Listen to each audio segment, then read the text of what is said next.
Good afternoon, ladies and gentlemen. Welcome to another Listen with Vobes live with me, Richard Vobes. And we are reading, once again, this remarkable book, Children of the Archbishop, which is gently resting in my clammy hands. Here we go. How the devil are you? Are you all right? I feel pretty cold today in the studio. I do have a little fire on in the back there, trying to keep my cockles warm. Although I think my cockles have disengaged themselves and gone for a run somewhere else, for I can't feel them. But anyway, we will persevere as best we can. Hello to the lovely Julia, who is out there in the Vobosphere. And TurboStream, who's saying good afternoon. Some Summit Strange going on in Birmingham. There's a strange orange thing over the sky. I wonder what that could be. Maybe it's a great big air balloon, airlifting all the elite people out. Are there any elite people in Birmingham? James Poulton says, good afternoon, Richard. Walked your video to Ovingdean route across the Downs today. Very windy on the top. I bet it was, but very enjoyable. Good. Well done. How lovely is that? And ouch, Simons. I've just thought I was picking a little thing on my thumb. Turns out it was a great strip of skin. Oh, that was sore. Holly and Co. is there saying hello, everybody. Hello, Audrey Forbes. Good afternoon to you with a toadstool on the end of her sentence. I don't know how you get those emojis up on there. God, blimey, that was a bit painful. Philip and Mary, good afternoon to you. Cooper68, I've been waiting for this. And Lee Lawson and John Morris and Dave over yonder and Billabong O'Neill and Alan Sandell. 90% chance of rain where he is. In Texas. Are you still in Texas? Oh, hang on. I need to scratch my shoulder. I think I've got a hair shirt on today. It seems to itch like nobody's business. Steve G and Stephen Agger are also there, which is lovely. Just mopping up the blood from my thumb. Well, we had fun yesterday, did we not, reading the book? I hope there is no problem with the stream. I just happen to be uploading tomorrow's video at the same time, and so I'm rather hoping that there is no issue. We are on chapter 40X. No, 49. I was looking at that thinking, what does that mean? Chapter 49. Feel a bit nervous. Got my jab next Wednesday, says Steve G. Oh, blimey. Have you? Well, I hope it goes all right. Next Wednesday, a week yesterday. Good for you. I mean, a week from, you know what I mean. TurboStream says, one day I will walk the Downs, hopefully this year. Yeah, well, that would be nice. It would be nice if you could, because it would mean that restrictions are over, because you managed to get out of Birmingham. Good afternoon to John F. Lovely to see you out there. And Andrew Norris, what ho, such a gripping story. Telling me. Edward Moulding, we did have fun. Nice to talk to you yesterday, Edward, on the Vogue show. Thank you for calling in. And Andrew Norris says, love it. It's a wonderful walk on the Downs. There's so many of them. So many walks, not so many downs, although, you know, the Downs carry on for a bit. Lee Lawson says it was lovely to out in the garden this afternoon, uprooting tons of allium. Allium? Which nobody saw. Which, although pretty when in bloom with white flowers, it grows on top of everything else. Not sure what aluminium you mean. And Dudley Sawyer says just finished washing the kitchen floor. Bless. So images of him on his hands and knees with one of those very stiff brushes, those hand brushes and a bucket. Cinders, you will go to the ball. And I want to go to the ball, thank you very much. I want to stay here. Keep warm. Anyway, as I say, chapter 49. Right. Oh, yes, we're about to hold an inquiry, if you remember, ladies and gentlemen. Mr. Vivian Sparks, KC, arrived punctually at the Archbishop Bodkin Hospital at 10 minutes to 10 on the morning of Tuesday, October the 23rd, and he arrived by taxi. Dr. Trump saw the arrival. He was standing restless and apprehensive at the front window of the warden's lodging, had been there ever since 9:15, in fact. And, because his night had been unusually troubled, and his nerves in a state of tension, he'd been doing nothing but standing there, drumming his fingers on the window pane and telling himself that he must remain calm, unrattled, unperturbable. He stopped drumming for a moment when the taxi drew up, but that was only because he was secretly rather surprised that KCs should go bundling about London in a taxi. He had expected something very long and low and black to draw outside, a Rolls or a Daimler or a Humber, possibly. But as soon as he saw Mr. Vivian Sparks, he realised that he was the sort of man who could have got about by bicycle and still contrived to remain dignified. It was Mr. Sparks' head that appeared first, then a surprising...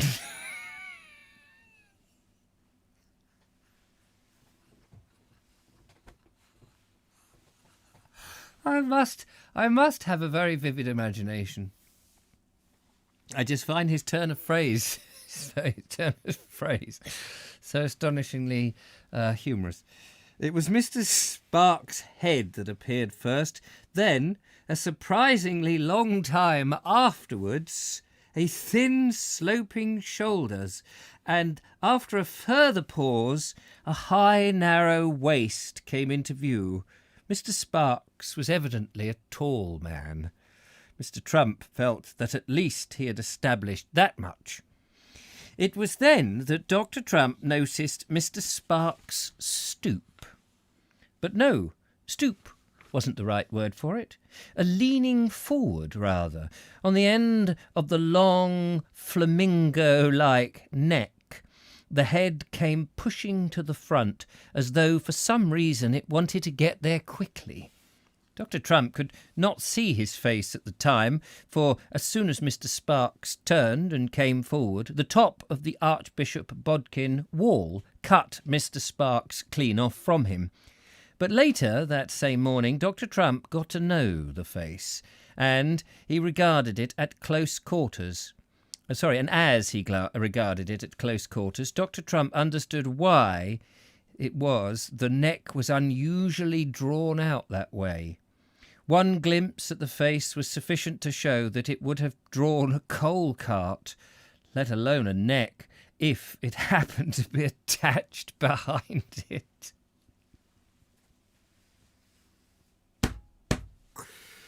Oh, my giddy aunt. By contrast with the nose, Mr. Sparks' eyes, pale and slightly watery, seemed unusually deep-set. But with Mr. Sparks' nose and eyes, with Mr. Sparks' nose, any eyes would have seemed deep-set, for the bridge came arching sharply outwards, as though the whole thing had been carved separately and then added some time afterwards. And this suggestion was rather borne out by the fact that the skin of the face was only just sufficient to cover it. Even at that, it was clearly a full stretch. One size larger, or the bridge just 1 degree more steeply arched, and the bone would have been showing right through. Oops, sorry. Goodness.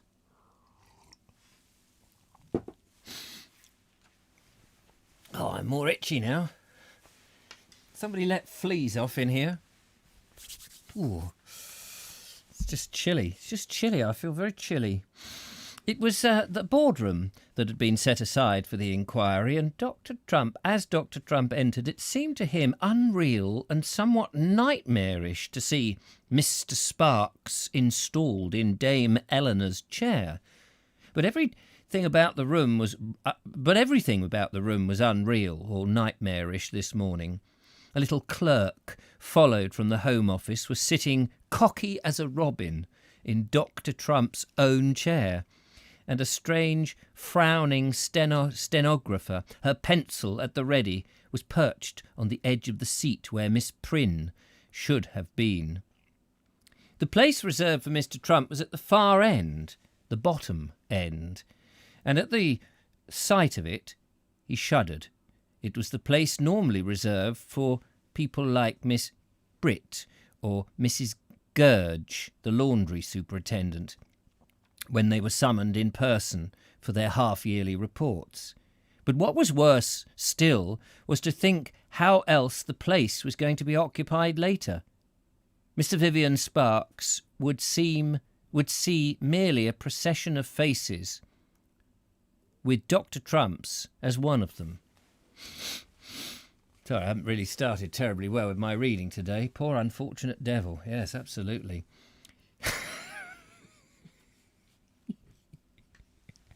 Tall, unfortunate devil.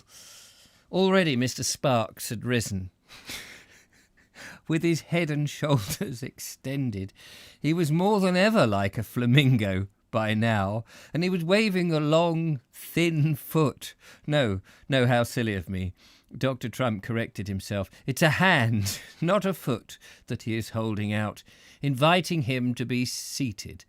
Already, too, Mr. Sparks was speaking, and in place of the harsh croak that Dr. Trump had expected, he was annoyed to find that the voice was full mellow and rather gentle. It was a churchman's voice. "Ah, Mr. Trump, Dr. Trump," he was saying, "do pray be seated." "Thank you, Mr. Dr. Trump began coldly but courteously, and then stopped himself. It was only now that he had realised that despite all his rehearsals he did not know how to address the man. Mr. Sparks? Sir? Lord? Your lordship? What the deuce should it be? Mr. Sparks, however, did not appear to have noticed anything amiss. In beautiful cathedral-like tones he was addressing Dr. Trump again. "Now, this is not a court of law," he began saying.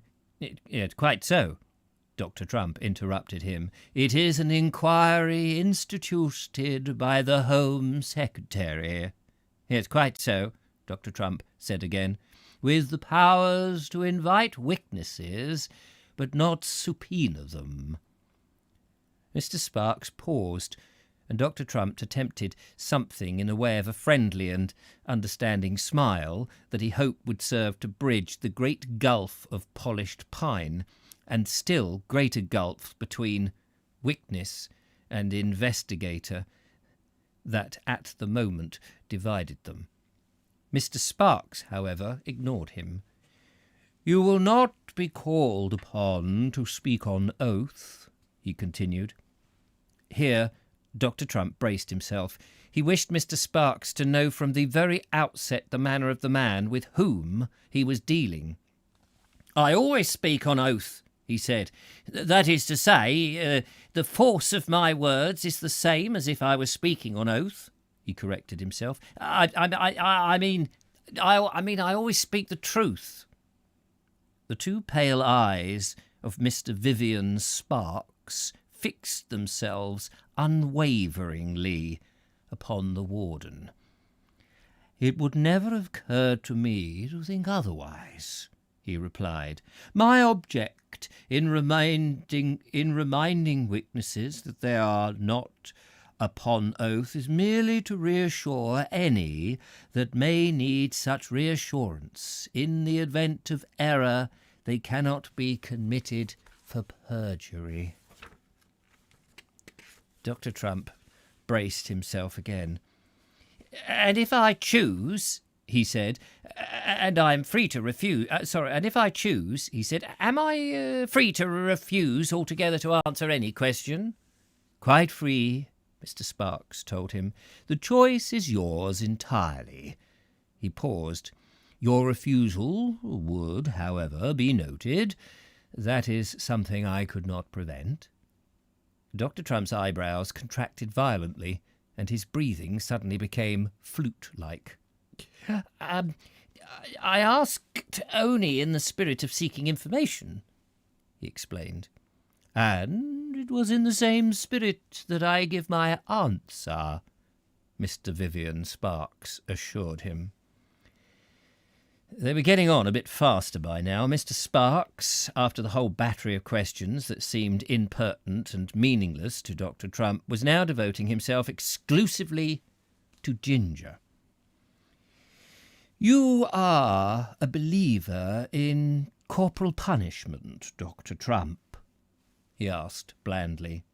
"If the circumstances require it," Dr. Trump replied. "And as far as this boy was concerned, am I to conclude that you felt the circumstances always did require it?" Dr. Trump nodded. "That is so," he said. "Otherwise I should not have caned him." Can you remember how many times in all you have caned him?" There was a pause. "The details are all contained in the punishment book," Dr. Trump replied stiffly.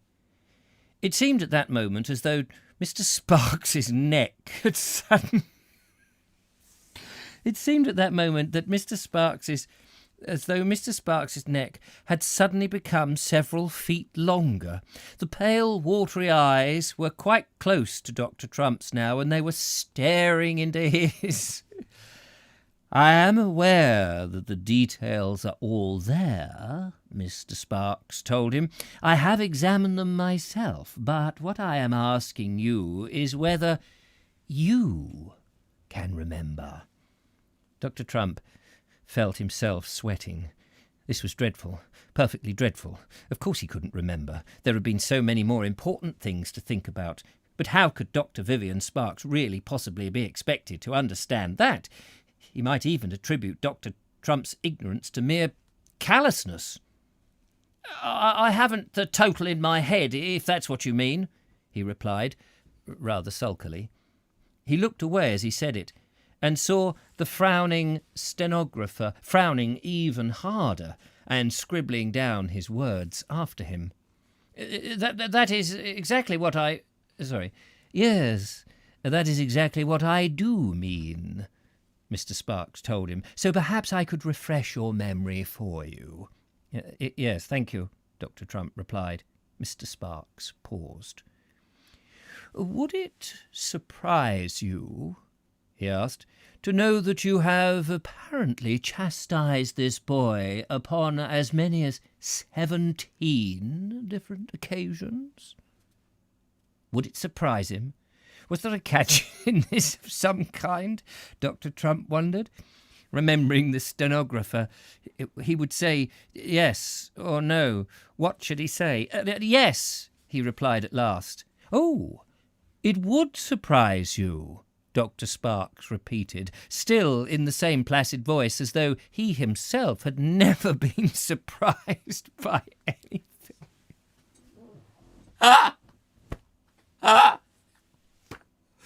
Oh, I'm so sorry. I just find this so hilarious. so hilarious. Oh, my God. We are recording, aren't we? Everybody is there. You can see me. Are you? Is everything all right? We're hearing me. Goodness gracious. I just suddenly had one of those moments. Oh, it would surprise you.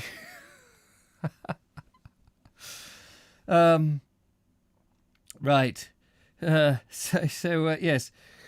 "Oh, it would surprise you," Dr. Sparks repeated, still in the same placid voice, as though he himself had never been surprised by anything. Dr. Trump thought again. Suppose that 17 was right. How dreadfully slack it would seem if a simple fact like that surprised him. No. On second thoughts, no. That is to say, which do you mean, Dr. Trump? Mr. Sparks asked him. His neck had held practically horizontal by now. "A fact that must either surprise you or not surprise you?" It cannot do both. It seems rather a lot, Dr. Trump admitted lamely. He was really sweating by now. The palms of his hands were so moist that they made a little sucking sound as he pressed them together. "It may seem a lot to you, Mr. Trump," Mr. Sparks resumed, "but I assure you that is what the book says. Have you any reason, Mr. Trump, to think that the book may be wrong?" "None at all." "Thank you." There was a pause. "And before we leave this boy—" Here Mr. Sparks referred carefully to his papers as though he hadn't been listening properly and had forgotten his name already. "This boy, Ginger," he resumed. "What were your feelings towards him? Did you dislike the boy?" "No." The reply was crisp and definite. This time Dr. Trump was confident that he had read Mr. Sparks' mind, and he had no intention of being accused of harbouring petty animosities. "But you felt him to be a bad influence?" "I did." "And in your view he was a thief?" "That is so." "And he did once show physical violence to you?" "Yes, he did." "At least on 2 occasions he ran away and stayed out all night?" "He did."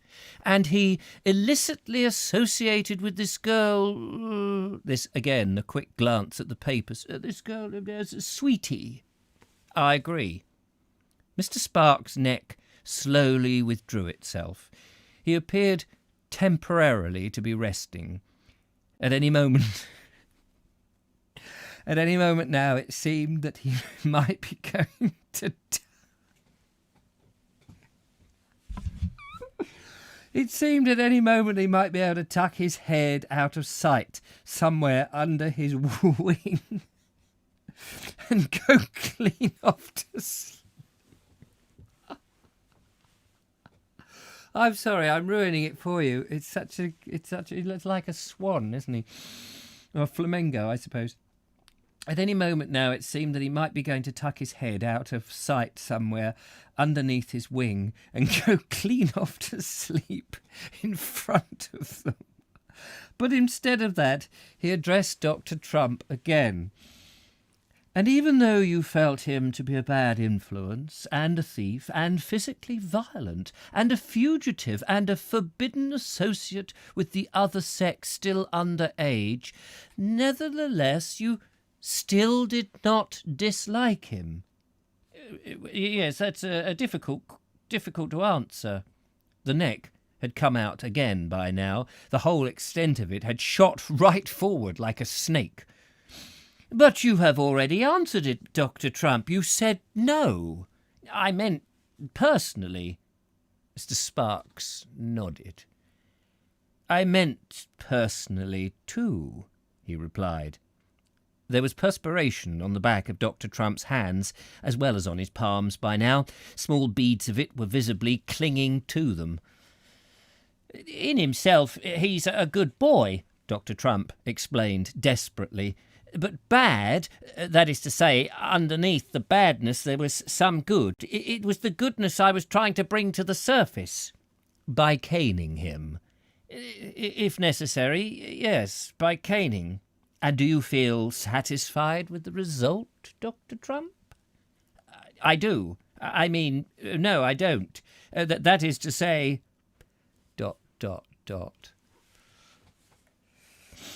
It was 11:05 by now. That meant that Dr. Trump had already had 40 minutes of Mr. Sparks' questioning to contend with. And there was no point in disguising the fact that he was disappointed in himself. He had, in fact, been his own betrayer, shifty, evasive, contradictory, even on occasion unintentionally rude. Whereas Mr. Sparks had been consistently polite and gentle throughout, rather like a bland, insistent schoolmaster. He had not wavered, and his memory apparently was bottomless. But when he really got going, He was like a turn in a music hall.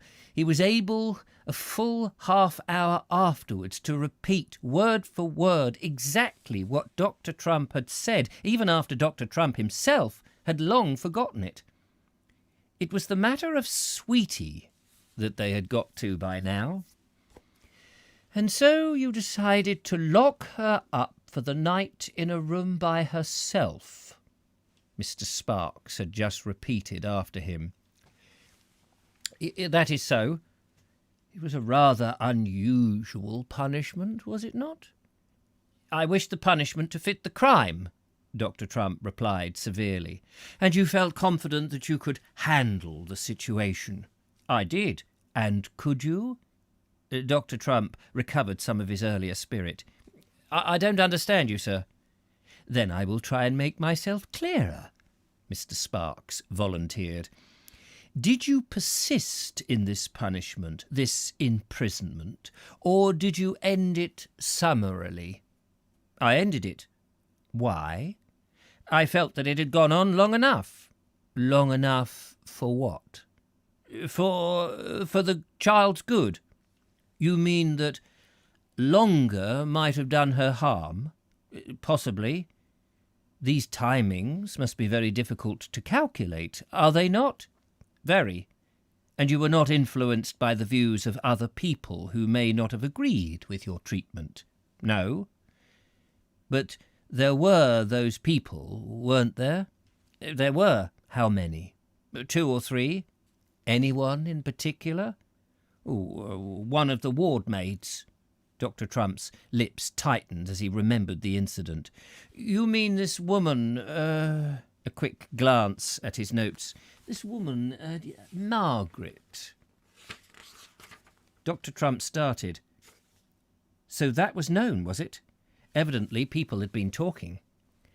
I do, he repeated briefly. And what did she say, pray? She threatened to interfere with the course of justice, Dr. Trump replied slowly. Mr. Sparks stroked the side of his nose as though wetting it. Justice, Dr. Trump? He asked. Do you possibly mean discipline?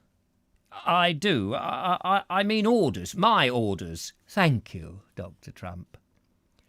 And so it had gone on, right on to 12:45, in fact.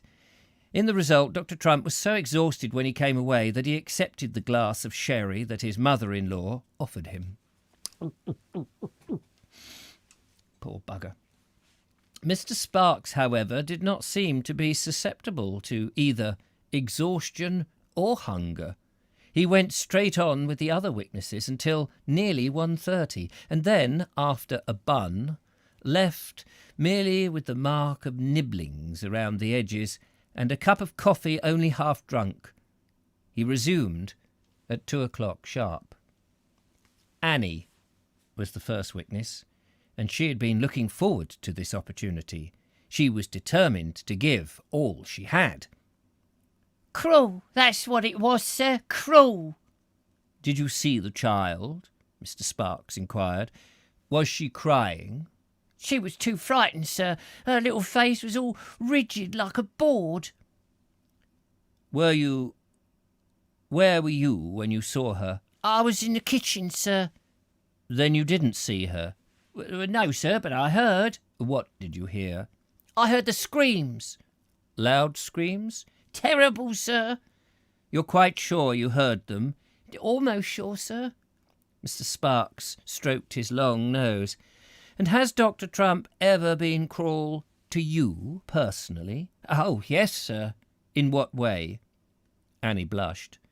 This was her moment. Her fat, pink face assumed its happiest expression, and she dropped her eyes. I'd rather not say, sir.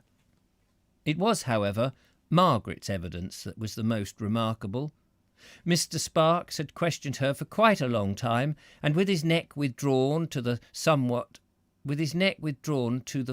full somewhere right inside his collar, then had said in a quiet, easy voice of his, "Is there anything else you would like to tell me?" Margaret leaned forward. "Only this, sir," she said. "I don't want you to think the warden's a bad man, because he isn't. He means well, I'm sure of that, and he works very hard for the hospital, and he doesn't spare himself, sir, not for a moment. It's just that he doesn't understand children. That's all it is." We are now on chapter 50. I like Dr. Sparks, Mr. Sparks even. Stephen Agger says, "Are you drinking weed tea?" No, this is my orange juice and my lemon and ginger. Ginger, because it's appropriate for the book, ginger. Sparks is reeling him in. Certainly is. If Richard keeps on like this, he'll take a lot of time to listen to the book this afternoon, says sensible Paul. Yes, I know, I'm so sorry about that, and laughing and all the rest of it. Chapter 5. The matron of the Arkdale and District Institution to which Sweetie and Ginger had been taken was frankly puzzled by her two new inmates. She was used to runaways and juvenile outcasts in general, and she had expected something far worse. By the end of the first week, she was on their side completely, and she went round telling everyone that she knew quite well enough about the children to be able to tell them that they weren't the sort that would have run away from anywhere without good reason, and even added that she would like to have Dr. Trump herself for a few minutes. About Ginger, she'd not been too sure at first. He looked as though he might be rebellious, but as soon as he was allowed out of the infirmary, she put him on odd jobs in the garden, and found that when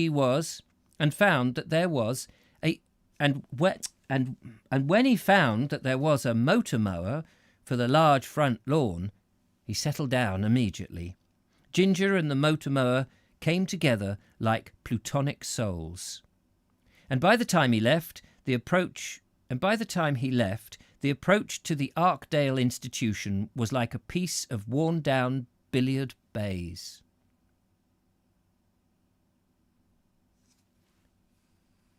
Oh, the lawn, I think he's talking about, isn't he? As for Sweetie, the matron lost her heart to her straight away.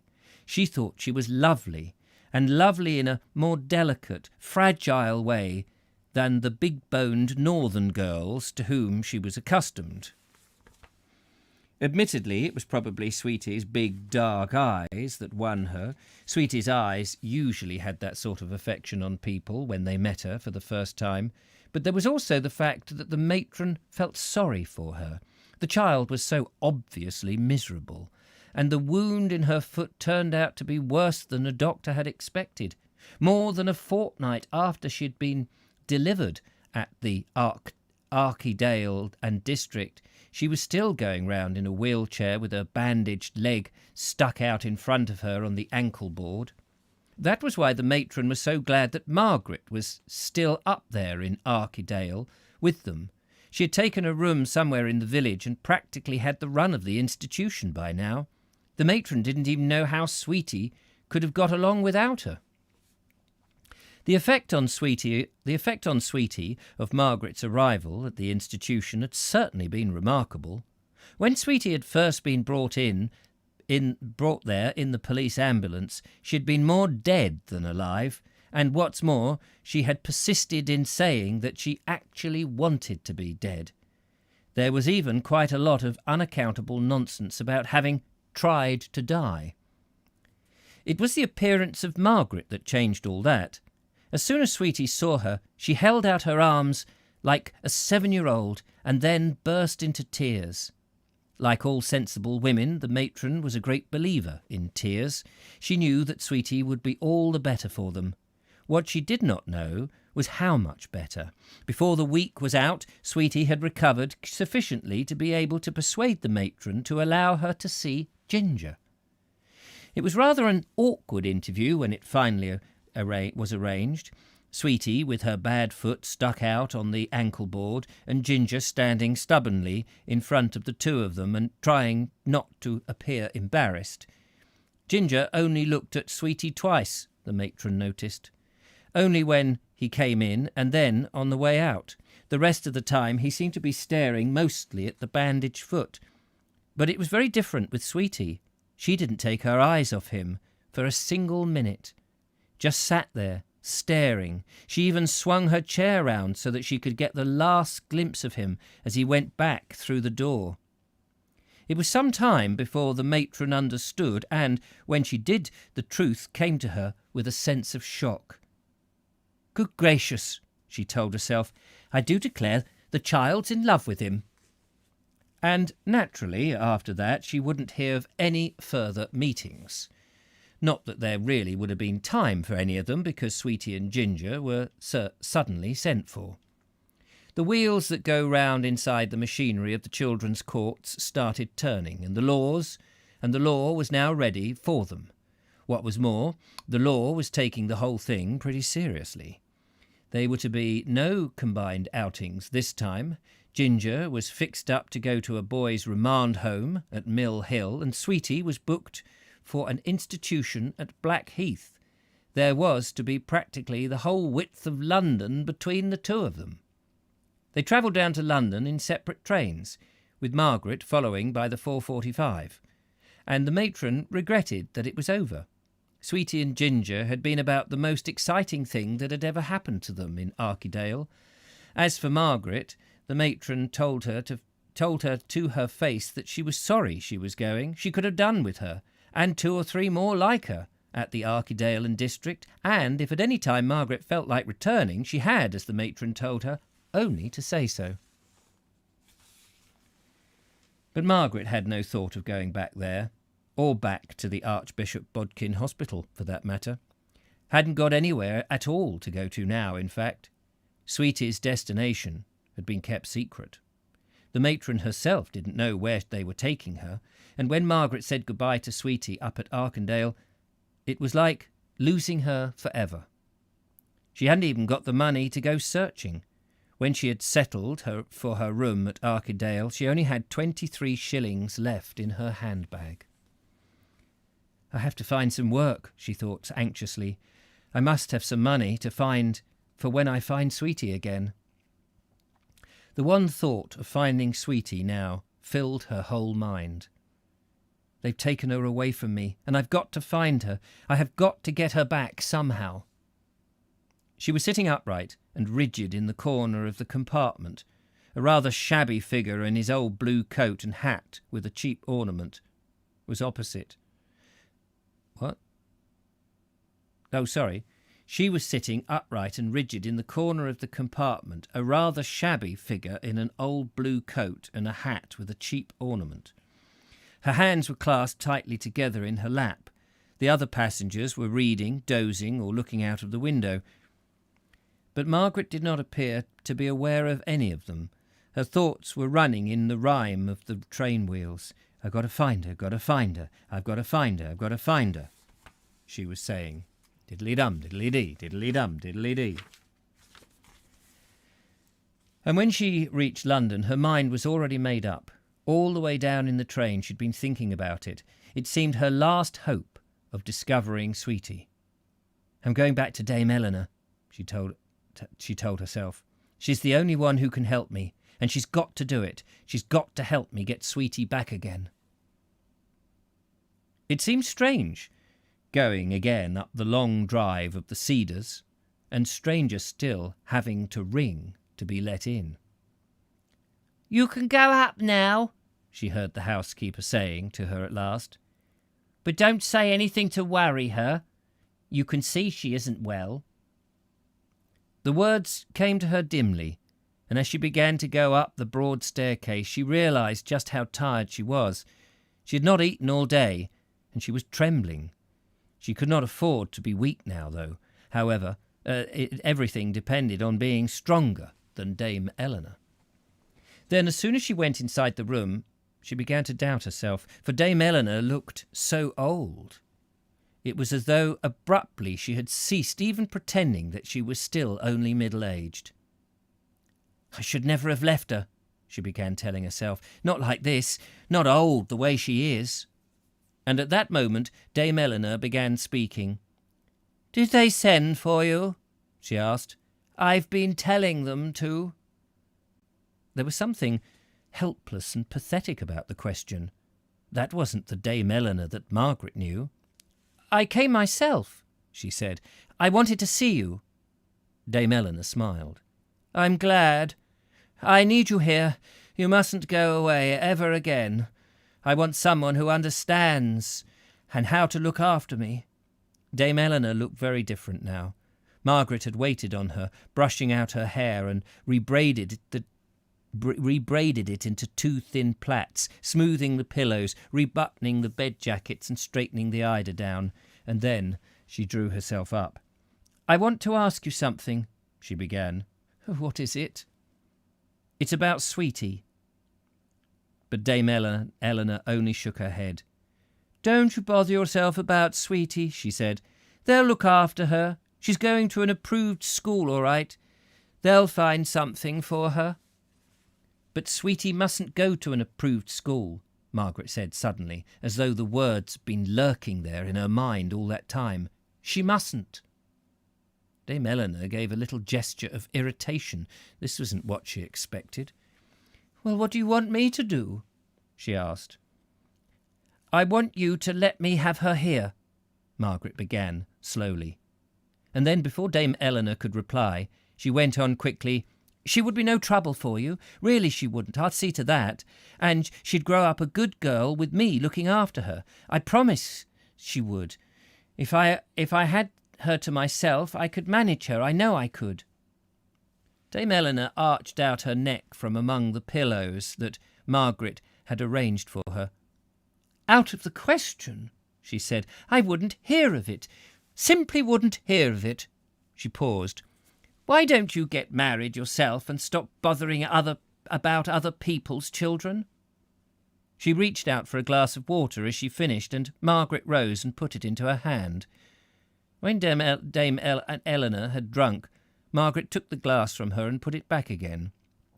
She had made no reply, but sat there quietly, almost as though waiting.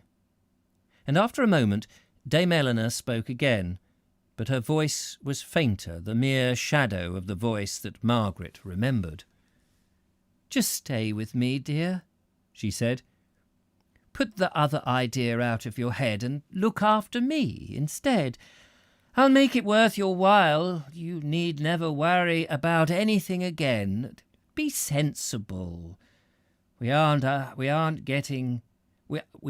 any of us getting any younger. It's something to have a home, remember, and I've told you how much it would mean to me. Say that you'll stop here and look after me." Her hand was reaching out towards Margaret's as she was speaking, and Margaret wanted to take hold of it, but she checked herself. She remembered why she had come, and she knew that she could have to be strong. She got up out of reach of those tired, pleading fingers. "Not unless Sweetie comes here too," she said, backing away slowly from the bedside. "Not without Sweetie."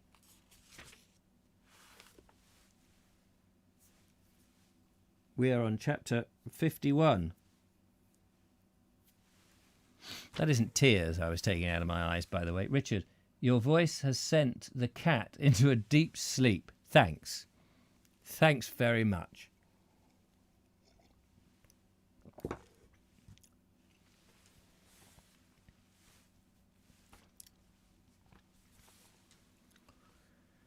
More than a week had elapsed since the inquiry, and so far there had not been so much as a single word from the Home Office. The suspense of wondering what Mr. Sparks was going to say was indeed becoming unbearable. That was why Dr. Trump had suffered 3 entirely sleepless nights. In consequence, he was not able to settle down to anything. Even the composition of a sermon proved too much for him, and he had in the end been forced to redeliver one of his old ones, a long, rather involved address about free will and its place in the team spirit. This evening, the 11th evening since the inquiry, Dr. Trump was even moodier and more despondent than usual. He decided that he must have some fresh air and some real exercise. He wanted to be able to stretch his legs properly, somewhere where there would be no chance of meeting anyone. His first thoughts was of the cloisters, but Mr. Dawlish's pipe, reeking, was already there, shuffling rather than walking, sloppily for goodness sake, Vobes. His first thought was the cloisters, but Mr. Dawlish, pipe reeking, was there already, shuffling rather than walking, sloppily taking his own evening exercise. From the back he looked like a shambling, ill-trained bear. Dr. Trump resigned the point. Tomorrow he would send for him and ask him politely, request him to pick up his feet and avoid setting a bad example to the boys. And with the cloisters occupied, Dr. Trump wandered about the boys' playground. But Mr. Rushgrove was already in possession, dressed in almost embarrassingly brief running shorts. He was doing his daily 3 times round. Whatever that is. Exercise, presumably. The kitchen garden. But that too was inhabited. Miss Britt, smooth, placid, and apparently unworried by the inquiry, was walking up and down in conversation with Nurse Stedge. Miss Britt held a piece of paper in her hand, a diet sheet probably, and kept pointing at it. It was then Dr. Trump remembered the tower. The estimate that he'd got from the board, the estimate had got through the board at last, and the contractors were already at work upon the job. Their scaffolding around the tower was like a giant constructional toy. Only his excessive preoccupation with other matters had kept him away from it for so long, and at the mere thought of what a surprise visit of inspection might reveal, his pulse quickened. He was always at his best when he was inspecting. He decided, therefore, to go straight to the top balcony and work downwards. There was a business-like affair. There was a business-like air to the arrangement that appealed to him, and as he emerged onto the upper balcony, he drew in a deep breath of sheer contentment. The air was pure and uncontaminated up here. The lights of London were coming on below him, and the infant's block to the right was already a glowing honeycomb of illuminated cells. Gazing down on the whole expanse of the Archbishop Bodkin grounds that surrounded it, he found himself loving every stone and corner of the place. "There's old Dawlish," he began thinking, almost affectionately. He seems to belong there somehow. And at the thought, Dr. Trump realised with a shock that he himself did not belong there, not in the sense in which Mr. Dawlish had belonged. Mr. Trump was merely someone important who had suddenly arrived. Mr. Dawlish was part of the fabric. Compared to Mr. Dawlish himself, he was an interloper. He broke off because suddenly a wave of faintness had come over him, and he passed his hand over his forehead. Or forehead. It was extraordinary, this feeling, as though he and the tower were sloping, toppling forward. He bit his lip in sheer irritation. "The stairs," he told himself, "the stairs. Perhaps I took them rather fast. I must be more careful." But already the faintness had passed, and he was able to stand there and look out once more. There was, however, none of the exultation that usually came to him when he looked out. Instead, he was aware of a strange emptiness, a feeling of sadness and fatigue and loneliness, of failure even.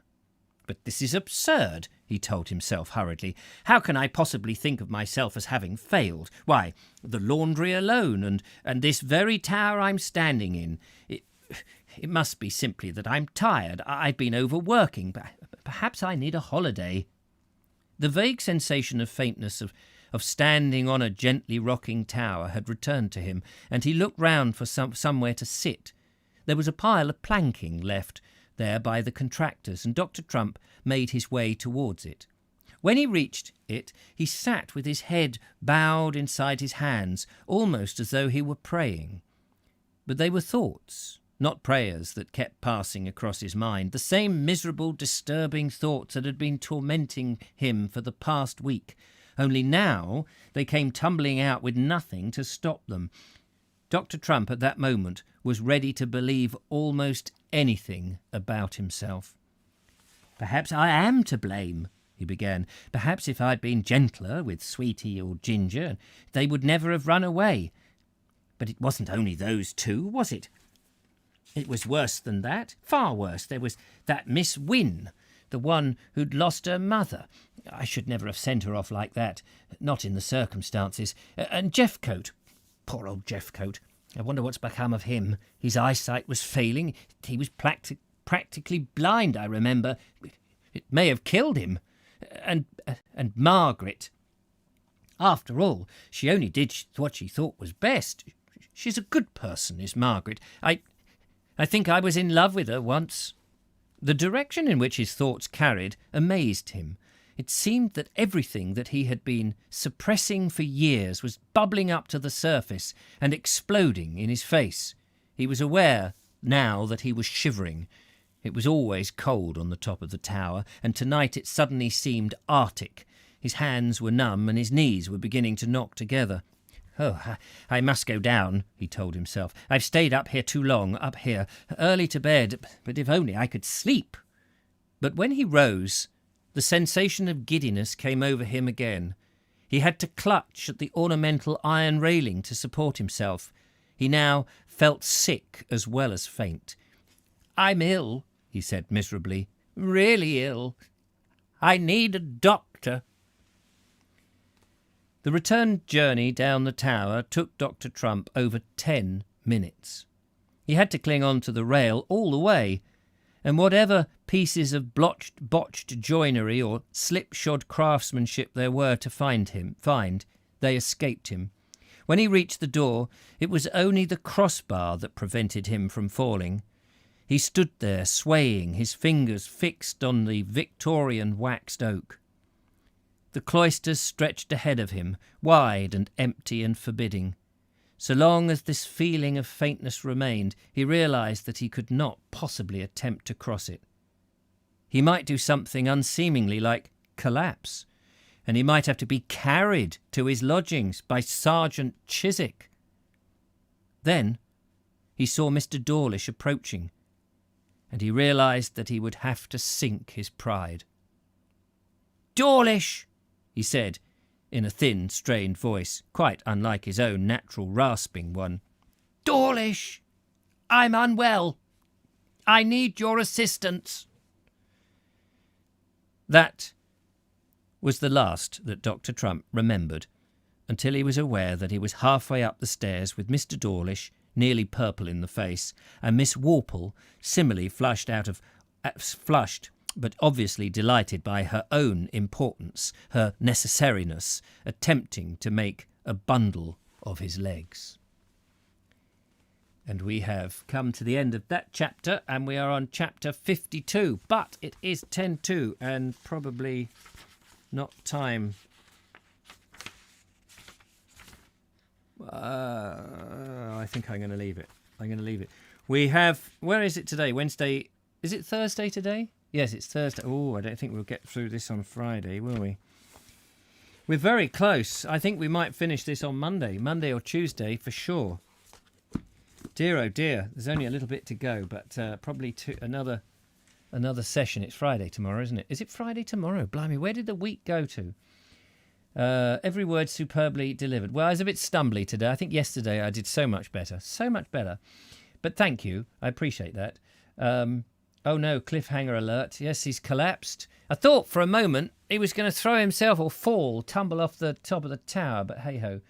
I hope the cat wakes up, James. That would be good. They will all live happily ever after, I hope, says Audrey Forbes. Oh dear, it all comes together at the end. I'm sure it does. It has me mystified as to how this will all come together, yes. I'm sure it will. Anyway, there we are. That's it for today. Thank you very much for joining me. It's been another interesting episode in the book, and I hope you're all nice. I'm nice and warm now. I can turn this fire off. which is a shame, really, because I'm going back into the cold room, but I've got to light the Essie. So that's me. Light the Essie, light the front room. I've got some more logs coming on Saturday, so that's lucky because I'm running out. Anyway, look after yourselves. Have a good evening. No Vobe show today. There's a special video tomorrow. You'll be pleased to know, but I'm not going to ruin it by telling you why it's special. Oh, I've got the hiccups now. Anyway, arrivederci. Catch up with you tomorrow. Take care and bye-bye for now. Thanks for watching. Bye.